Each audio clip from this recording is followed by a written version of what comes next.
یوم یقول المنافقون والمنافقات للذین آمنوا انظرونا نقتبس من نورکم قیل ارجعوا وراءکم فالتمسوا نورا فضرب بینہم بسور لہ باب باطنہ فیہ الرحمۃ وظاہرہ من قبلہ العذاب ینادونہم الم نکن معکم قالوا بلی ولکنکم فتنتم انفسکم وتربصتم وارتبتم وغرتکم الامانی حتی جاء امر اللہ وغرکم باللہ الغرور فالیوم لا یؤخذ منکم فدیۃ ولا من الذین کفروا مأواکم النار ہی مولاکم وبئس المصیر آمنت باللہ صدق اللہ العظیم۔ یوم اس روز یقول کہیں گے المنافقون منافق مرد والمنافقات اور منافق عورتیں للذین آمنوا ایمان والوں سے انظرونا اے نیک بختو ذرا ہمارا بھی انتظار کرو نقتبس من نورکم ہم بھی روشنی حاصل کر لیں تمہارے نور سے قیل ارجعوا انہیں کہا جائے گا لوٹ جاؤ وراءکم پیچھے کی طرف فالتمسوا نورا اور وہاں نور تلاش کرو فضرب بینہم بسور پس کھڑی کر دی جائے گی ان کے درمیان اور اہل ایمان کے درمیان ایک دیوار لہو باب جس کا ایک دروازہ ہوگا باطنہ اس کے باطن میں فیہ رحمہ رحمت ہوگی وظاہرہ اور اس کے ظاہر کی جانب من قبلہ العذاب عذاب ہوگا ینادونہم منافق پکاریں گے اہل ایمان کو الم نکن معکم کیا ہم تمہارے ساتھ نہ تھے قالوا کہیں گے بلا بے شک ولکنکم فتنتم انفسکم لیکن تم نے اپنے آپ کو خود فتنوں میں ڈال دیا وتربصتم اور ہماری تباہی کا انتظار کرتے رہے وارتبتم اور شک میں مبتلا رہے وغرتکم الامانی اور دھوکہ میں ڈال دیا تمہیں جھوٹی امیدوں نے حتی جاء امر اللہ یہاں تک اللہ کا فرمان آ پہنچا وغرکم اور دھوکہ دیا تمہیں باللہ الغرور اللہ کے بارے میں شیطان دغا باز نے فالیوم پس آج لا یؤخذ منکم فدیہ نہ تم سے فدیہ قبول کیا جائے گا ولا من الذین کفروا نہ کفار سے مأواکم النار تم سب کا ٹھکانہ آتش جہنم ہے ہی مولاکم وہ تمہاری رفیق ہے وبئس المصیر اور بہت بری جگہ ہے لوٹنے کی۔ حضرات محترم بھی آپ قرآن مجید فرقان حمید میں سے 27واں پارہ سورۃ الحدید کی آیت نمبر 13 سے لے کر 15 تک کی تلاوت اور ترجمہ سماعت فرما رہے تھے۔ گزشتہ درس میں ہم نے پڑھا اللہ کریم نے فرمایا کون ہے جو اپنا مال اللہ تعالیٰ کو بطور قرض حسنہ دے اور اللہ تعالیٰ کئی گنا بڑھا دے اس کے مال کو اس کے لیے، اس کے علاوہ اسے شاندار اجر بھی ملے گا۔ جس روز آپ دیکھیں گے مومن مردوں اور مومن عورتوں کو کہ ذو فشانی کر رہا ہوگا ان کا نور ان کے آگے بھی ان کے دائیں جانب بھی، مومنوں تمہیں مجدہ ہوا آج ان باغوں کا بہہ رہی ہیں جن کے نیچے نہریں، تم ہمیشہ وہاں رہو گے، یہی وہ عظیم الشان کامیابی ہے۔ گزشتہ درس میں ہم نے ان آیات بینات کی تفسیر پڑھی۔ آج کے درس میں اللہ کریم منافقین کفار کا ذکر فرما رہا ہے اور جہنم کے اندر جو ان کا عذاب ان کے لیے عذاب ہوگا اس کا ذکر بھی فرمایا گیا۔ پہلی آیت میں فرمایا یوم یقول المنافقون والمنافقات للذین آمنوا انظرونا نقتبس من نورکم، اس روز کہیں گے منافق مرد اور منافق عورتیں ایمان والوں سے اے نیک بختو ذرا ہمارا بھی انتظار کرو، ہم بھی روشنی حاصل کر لیں تمہارے نور سے۔ قیل ارجعوا وراءکم فالتمسوا نورا، انہیں کہا جائے گا لوٹ جاؤ پیچھے کی طرف، وہاں نور تلاش کرو۔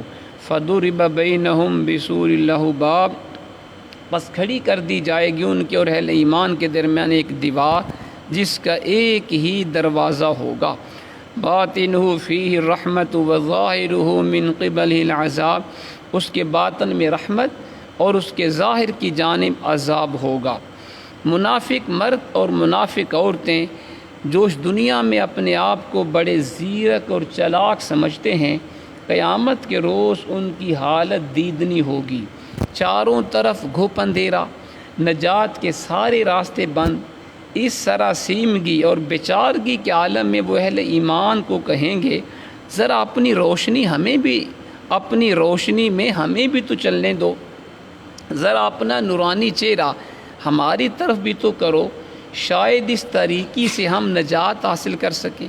انہیں کہا جائے گا پیچھے لوٹ کر جاؤ اور وہاں سے نور تلاش کرو۔ جب وہ پیچھے مڑیں گے تو ان کے درمیان اور اہل ایمان کے درمیان ایک دیوار قائم کر دی جائے گی، اس کے دروازوں کی اندرونی جانب جو جنت کی طرف ہوگی وہ رحمت والی ہوگی، اور باہر والی جانب جو دوزخ کی طرف ہوگی وہ عذاب والی ہوگی۔ تو اس سے پتہ چلا جو منافقین ہیں، جن کا ظاہر و باطن ایک جیسا نہیں ہے، جنہوں نے ہر نازک وقت اسلام کو تکلیف، اسلام کو نقصان پہنچایا، وہ قیامت کو سخت عذاب میں مبتلا کر دیے جائیں گے۔ پھر فرمایا ینادونہم الم نکم معکم، منافق پکاریں گے اہل ایمان کو کہ ہم تمہارے ساتھ نہ تھے۔ قالوا بلا ولکنکم فتنتم انفسکم وتربصتم وارتبتم وغرتکم الامانی حتی جاء امر اللہ وغرکم باللہ الغرور، کہیں گے بے شک لیکن تم نے اپنے آپ کو خود فتنوں میں ڈال دیا اور ہماری تباہی کا انتظار کرتے رہے اور شک میں مبتلا رہے اور دھوکہ میں ڈال دیا تمہیں جھوٹی امیدوں نے، یہاں تک اللہ کا فرمان آ پہنچا اور دھوکہ دیا تمہیں اللہ کے بارے میں شیطان دغا باز نے۔ جب دیوار چن دی جائے گی، منافقوں اور اہل جنت کے درمیان جب دیوار حائل کر دی جائے گی تو اہل جنت منافقوں کی نظروں سے اوجل ہو جائیں گے، تو وہ زور زور سے انہیں پکاریں گے، اے بندگان خدا، اے غلامان مصطفیٰ، کیا دنیا میں ہم تمہارے ساتھ نہیں رہتے تھے؟ ہم تو آپس میں بڑے گہرے دوست بھی تھے، باہمی رشتہ داریاں بھی تھیں، آج ہم سے تم نے یوں منہ موڑ لیا جیسے کبھی شناسائی ہی نہ تھی۔ تو پتہ چلا کہ منافقین دنیا میں اہل ایمان کے ساتھ رہتے ہیں، کھاتے پیتے بھی ہیں، رشتہ داریاں بھی ہوتی ہیں، دوستی کے دعوے بھی ہوتے ہیں، اور پھر وہ قیامت کو کہیں گے کہ جناب دنیا میں ہم تمہارے دوست تھے، رشتہ دار تھے، تمہارے ساتھ کھاتے پیتے تھے، آج تم جنت میں چلے گئے اور ہمیں جہنم میں چھوڑ دیا گیا۔ پھر کیا ہوگا؟ اہل ایمان انہیں جواب دیں گے بے شک تم بظاہر ہمارے ساتھ تھے، لیکن تمہیں خوب علم ہے کہ تمہارے باطن میں کیا پوشیدہ تھا، تم ظاہری طور پہ تمہارے ساتھ رہتے تھے لیکن دل سے تم اسلام کے مخالف تھے۔ یا منافقین کی ان خصلتوں کا ذکر فرمایا جا رہا ہے جو ان کی تباہی کا باعث بنے گی۔ ہمیں بھی چاہیے ان کلمات میں سنجیدگی سے غور کریں، پھر اپنا جائزہ لیں کہ کہیں منافقین کی کوئی خصلت ہم میں تو نہیں پائی جاتی۔ تو قبلہ پیر صاحب نے ہمیں جھنجھوڑا ہے کہ جو قرآن نے منافقین کی بری صفات بیان کی، ان کو غور سے پڑھو، سنو، اور ہر بندہ اپنے آپ میں دیکھے کیا میرے اندر تو یہ منافقت والی بری صفت نہیں ہے، اللہ کرے نہ ہو، اگر ہے تو ہمیں ان بری صفات سے اپنے آپ کو پاک کرنا چاہیے۔ سنیے، پہلی بات جو منافقین کو اہل ایمان کہیں گے وہ کیا ہے؟ فتنتم انفسکم، وہ کہیں گے کہ تم نے خود اپنے آپ کو فتنوں میں ڈال دیا۔ علامہ راغب اس کا معنی لکھتے ہیں یعنی تم نے اپنے نفسوں کو ابتلا اور عذاب میں پھینک دیا۔ صاحب لسان عرب لکھتے ہیں استعملتموہا فی الفتنہ، تم نے اپنے آپ کو فتنہ فساد کی آگ بھڑکانے میں استعمال کیا، تم دنیا میں فتنہ فساد پھیلاتے تھے۔ یہ منافق کا کام کیا ہے؟ ایک کے پاس جائے دوسرے کے خلاف اس کے کان بھر دے، پھر اس کے پاس جائے پہلے کے خلاف اس کے کان بھر دے اور دونوں کو آپس میں لڑا دے۔ آج بھی ایسے لوگ ہیں، اس وقت بھی تھے۔ منافقین دنیا میں اسی طرح زندگی بسر کرتے رہے. اسلام پر جب بھی کوئی کٹھن گھڑی آئی تو انہوں نے اسلام کی مشکلات میں اضافہ کرنے میں اپنے سارے وسائل صرف کر دیے. آپ پڑھیے پوری تاریخ. عبداللہ بن ابی جو رئیس المنافقین تھا، جب بھی اسلام کے اوپر کوئی مشکل وقت آتا وہ اسلام کو چھوڑ دیتا، مسلمانوں کو چھوڑ کے واپس آ جاتا. جیسے جنگ بدر میں، جنگ احد میں وہ اپنے 300 بندوں کو ساتھ لے کے گیا حضور کے ساتھ. پھر راستے میں دیکھا کہ کفار کی تعداد 3000 ہے، مسلمانوں کی 1000. تو کہتے ہمارا دماغ تو نہیں فیل ہوا، 1000 کا 3000 سے مقابلہ کیا ہے؟ ہم کیوں اپنے آپ کو موت کے منہ میں لے کے جائیں؟ اپنے 300 بندوں کو لے کے راستے سے واپس آ گیا. یہ اس کا طریقہ تھا منافقین کا. حضور کے زمانے میں بھی جب بھی اسلام کے اوپر مشکل وقت آتا حضور کو چھوڑ دیتے، اور جب فتح ہوتی تو کہتے ہم تمہارے بھائی ہیں نا جی، ہمیں بھی اس میں سے حصہ دیا جائے.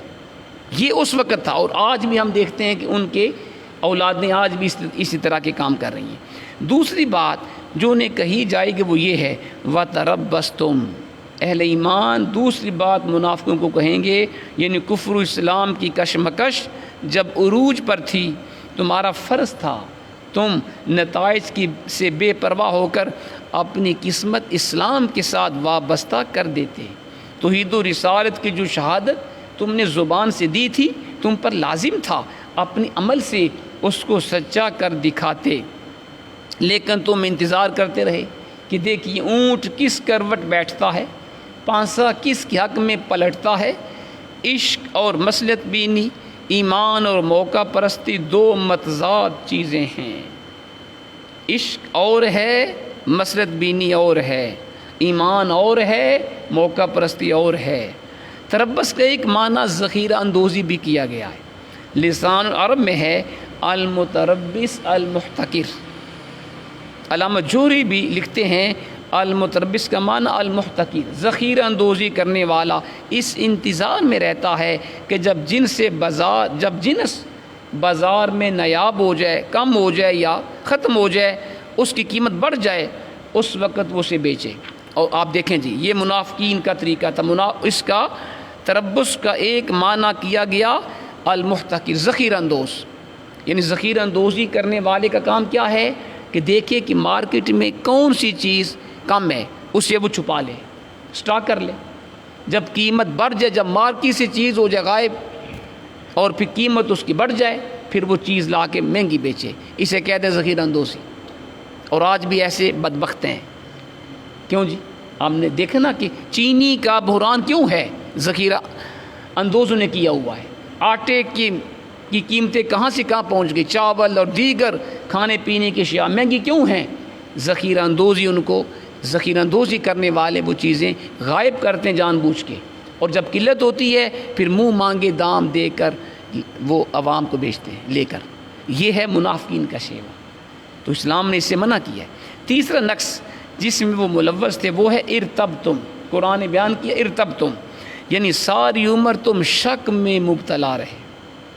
اسلام قبول کرنے سے جو یقین دل میں پیدا ہو جاتا ہے اس سے تم محروم تھے. کیا محمد مصطفیٰ علیہ الصلاۃ والسلام واقعی اللہ کے رسول ہے؟ کیا قرآن واقعی اللہ کا کلام ہے؟ کیا قرآن کی یہ بات سچی ہے کہ اللہ کی راہ میں جو لوگ جان دے دیتے ہیں وہ سر جدا ہونے کے باوجود مردہ نہیں بلکہ زندہ جاوید ہیں؟ اسلام کی سربلندی کے لیے مال خرچ کرنے سے انسان مفلس و کنگال نہیں ہوتا بلکہ مالدار بن جاتا ہے. یہ ساری باتیں تھیں جنہیں تم شک کی نظر سے دیکھتے رہے، اور اسی شک کے باعث تم اس عظیمت سے عمر بھر محروم رہے جو بندہ مومن کی خصوصیت. دیکھیں ایمان یقین کا نام ہے، شک کا نام ہے ہی نہیں. ایمان یقین کا نام ہے. جب اللہ رسول کو مان لیا، اللہ ہمارا رب ہے، رسول پاک ہمارے آقا ہیں، تو پھر ایمان یہ ہے جو اللہ رسول فرمائے بند آنکھیں بند کر کے عمل کر دے.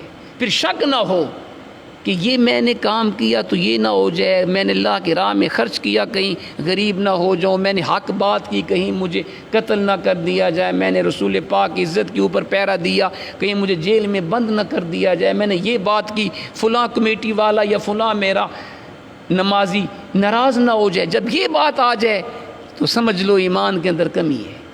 ایمان یہ اللہ رسول کی بات تم نے کرنی ہے، بس اسلام کے احکام تم نے بتانے ہیں، ٹھیک ہے جی، اللہ رسول کے فرامین پہ تم نے عمل کرنا ہے، یہ ہے ایمان۔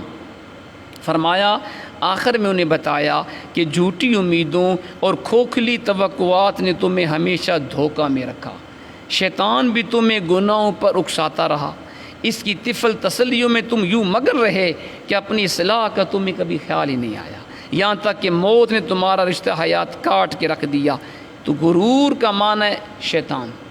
تو فرمایا فَالْيَوْمَ لَا يُؤْخَذُ مِنْكُمْ فِدْيَةٌ وَلَا مِنَ الَّذِينَ كَفَرُوا، پس آج نہ تم سے فدیہ قبول کیا جائے گا اور نہ کفار سے۔ مَأْوَاكُمُ النَّارُ، تم سب کا ٹھکانہ آتش جہنم ہے، ہِیَ مَوْلَاكُمْ، وہ تمہاری رفیق ہے، وَبِئْسَ الْمَصِيرُ، اور بہت بری جگہ ہے لوٹنے کی۔ کفار اور منافقین دونوں ایمان سے محروم ہوتے ہیں، کفار بھی ایمان سے محروم ہوتے ہیں اور منافقین بھی، جو بظاہر اسلام کا لباس اوڑھ کر اپنے آپ کو مسلمان کہتے ہیں لیکن وہ بھی حقیقت میں ایمان سے محروم ہوتے ہیں۔ اس لیے دونوں کی سزا کی نوعیت برابر ہے، نہ اس کے لیے بخشش ہے نہ ان کے لیے مغفرت ہے۔ اور فرمایا منافقین اور کفار کا ٹھکانہ کیا ہے؟ وہ آتش جہنم ہے۔ تو ذات محترم، ایک ہوتا ہے مسلمان، ایک ہوتا ہے کافر، اور تیسری قسم ہے منافقین کی۔ منافق کافر سے بھی بدتر ہوتا ہے، کیوں؟ کیونکہ کافر کا سب کو پتہ ہوتا ہے یہ بندہ کافر ہے، لیکن منافق کا پتہ نہیں ہوتا، کیونکہ وہ آپ کے ساتھ نمازیں بھی پڑھتا ہے۔ رسول پاک کے ساتھ بھی منافقین نمازیں بھی پڑھتے تھے، حضور کے اوپر اپنی جان مال قربان کرنے کے دعوے بھی کرتے، لیکن جب اسلام کے اوپر مشکل وقت آتا حضور کو چھوڑ کے چلے جاتے۔ یہ منافقین کا شیوہ ہے۔ تو بندہ مومن ایسا نہیں ہوتا، اس لیے منافق کی سزا قرآن نے زیادہ سخت بیان کی، ان المنافقین لفی الدرک الاسفل من النار، جو منافقین ہوں گے وہ جہنم سے سب سے نچلے گڑھے میں پھینکے جائیں گے، کیونکہ ان کا جرم زیادہ ہے، وہ اسلامی لباس پہن کر مسلمانوں کو دھوکہ دیتے۔ جیسے میں نے بتایا آپ کو، عبداللہ بن ابی رئیس المنافقین تھا۔ یہ وہ شخص تھا جب اللہ کے حبیب جمعے پڑھانے کے لیے مسجد نبوی شریف میں تشریف لاتے تو یہ اپنے آپ کو شو کرنے کے لیے مجھے حضور سے بڑا عشق ہے، حضور سے پہلے سب کو کہتا ھذا رسول اللہ، یہ اللہ کے رسول ہیں، ان کی بات سنو، ان کی بات مانو۔ حضور سے پہلے صحابہ کو یہ کہتا۔ اور جب اس کی وہ منافقت کی کلی کھل گئی، جب یہ جنگ احد میں حضور کو اکیلا چھوڑ کے اپنے ساتھیوں کو لے کے واپس آ گیا، تو پھر صحابہ نے دیکھ لیا کہ اندر سے منافق ہے۔ پھر جب اس کے بعد اس نے اسی طرح کیا تو حضرت عمر فاروق کھڑے ہو گئے، فرمایا بیٹھ جاؤ، تم بدبخت ہو، تم منافق ہو، جب مشکل وقت آتے حضور کو چھوڑ کے بھاگ جاتے ہو، اب تم بڑی حضور کے ساتھ عشق کا دعویٰ کر، بیٹھ جاؤ۔ اور پھر جب حضور کو یہ اس کا بتایا گیا، حضور منافقین آپ کے بارے میں اس طرح کی باتیں کرتے ہیں کہ حضور کا دعویٰ ہے مجھے اللہ نے قیامت تک آنے والے واقعات کا علم دیا، ہمارا ان کو پتہ نہیں ہے۔ یہ منافقین حضور کے بارے کہتے ہیں کہ حضور کہتے ہیں مجھے اللہ نے بڑا وسیع علم دیا، قیامت تک میں جانتا ہوں کون میرے اوپر ایمان لائے گا، کون میرا انکار کرے گا، ہمارا تو ان کو پتہ نہیں ہے، ہم ان کے پیچھے نمازیں بھی پڑھتے ہیں، اندر سے نہیں مانتے ان کو اللہ کا رسول۔ یہ حضور کے بارے کہتے ہیں۔ جب سرکار کو کسی نے بتایا نا کہ ایسے کہتے ہیں، فرمایا ٹھیک ہے۔ حضور ممبر کے اوپر کھڑے ہوئے اور پھر آپ نے خطاب فرمایا اس قوم کا کیا حال ہوگا جو میرے علم خدا داد کے اوپر اعتراض کرتے ہیں۔ فرمایا قسم بخدا جو مجھ سے پوچھنے پوچھ لو، میں جب تک تمہاری ہر سوال کا جواب نہیں دوں گا ممبر سے نیچے نہیں اتروں گا۔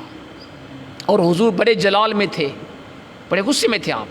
تو حضرت عبداللہ بن حذیفہ حضور کے صحابی ہیں، ان کے نسب کے اوپر بعض لوگ اعتراض کرتے تھے کہ ان کا باپ حذیفہ نہیں ہے جس کی طرف یہ منسوب ہیں۔ تو انہوں نے موقع کو غنیمت سمجھا کہ آج حضور فرمائے رہے جو پوچھنے پوچھ لو، تو میں اپنے باپ کے بارے حضور سے پوچھ لوں۔ کھڑے ہو گئے، عرض کی حضور من نبی، حضور میرا باپ کون ہے؟ فرمایا حذیفہ، تیرا باپ حذیفہ ہے۔ تو جن لوگوں کو شک تھا ان کی زبانیں بند ہو گئیں، پتہ چل گیا کہ اس کا باپ واقعی حذیفہ ہے۔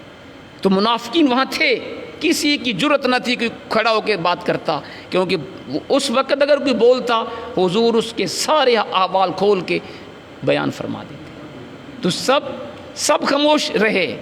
حضرت عمر فاروق بھی کھڑے ہوئے، عرض کیا آقا ہمیں آپ کے علم خدا ذات پہ کوئی اعتراض نہیں، ردینا باللہ رب و بالاسلام دینا و بمحمد نبیہ، حضور ہم رب اللہ کے رب ہونے پہ راضی، اسلام کے دین ہونے پہ راضی، اور آپ کے نبی برحق ہونے پہ راضی، ہمیں کوئی اعتراض نہیں، ہم آپ کی شانیں مانتے ہیں۔ تو حضور پھر 3 دفعہ فرمایا فَهَلْ أَنْتُمْ مُنْتَهُونَ فَهَلْ أَنْتُمْ مُنْتَهُونَ فَهَلْ أَنْتُمْ مُنْتَهُونَ، کیا تم میرے علم کے اوپر اعتراض کرنے سے باز آؤ گے یا نہیں آؤ گے؟ 3 دفعہ فرمایا، پھر آپ نیچے تشریف لائے، اور پھر وہ وقت بھی آیا حضور نے منافقین کا ایک ایک کا نام لے کر مسجد سے نکال دیا، اخرج انت منافق اخرج من المسجد، دفع ہو جا، تو منافق ہو مسجد سے نکل جاؤ۔ تو پتہ چلا اللہ نے اپنے حبیب کو بڑا وسیع علم دیا ہوا ہے، اور حضور کے علم خدا ذات کے اوپر اعتراض کرنا منافقین کا شیو، یہ پتہ تھا یہ نہیں پتہ تھا، یہ دیا وہ نہیں دیا، یہ منافقین اس طرح کی باتیں کرتے تھے۔ حضور کی صحابہ تو آپ کی شانیں دیکھ کر خوش ہوتے تھے، صحابہ نے کبھی حضور کی کسی شان پر نہ اعتراض کیا نہ انکار کیا، وہ تو خوش ہوتے تھے۔ اللہ نے ہمارے آقا کو علم بھی سب سے زیادہ دیا، تقویٰ بھی سب سے زیادہ دیا، کمالات بھی سب سے زیادہ دیے، حسن و جمال بھی سب سے زیادہ دیے، صحابہ تو حضور کی شانیں دیکھ کے خوش ہوا کرتے۔ تو پتہ چلا جو بندہ حضور کی کسی شان کا انکار کرے، سمجھ جاؤ اس کے اندر منافق بیٹھا ہوا ہے، وہ جو مرضی کرے، جتنا مرضی وہ چلے لگائے، تبلیغیں کرے، واز کرے، اپنے آپ کو مومن متقی کہے، وہ قرآن و حدیث کی نزدیک متقی نہیں ہے۔